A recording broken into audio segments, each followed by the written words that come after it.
Hello, welcome to this context capture tutorial, 3D lines, cracks detection and vectorization. Set an existing reconstruction onboarding an RGB reality mesh, submit an annotation job, define all the 3D lines settings, and review your results in the 3D view. We are here in a traditional context capture project where a 3D mesh has already been processed for this bridge section, and we will now submit to production to detect and vectorize the crack. So we will submit new production, choose appropriate purpose, which is annotations, and the annotation type, which is 3D lines. Then we will define the settings.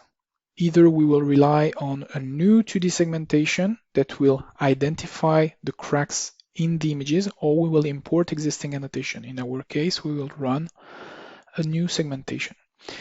We will choose the detector. Please review the dedicated tutorial if you're not familiar with the detector download and usage concept.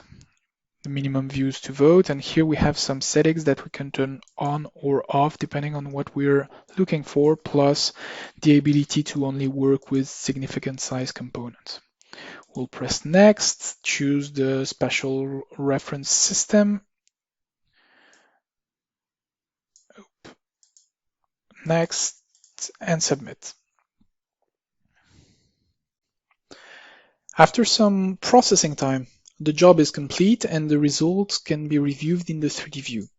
We have our usual mesh that has been pre-processed through a usual mesh calculation, and here on the right you can enable the widget with the 3D lines that has been computed. You can observe that these are vector elements overlaying the reality mesh instead of being merged into the texture.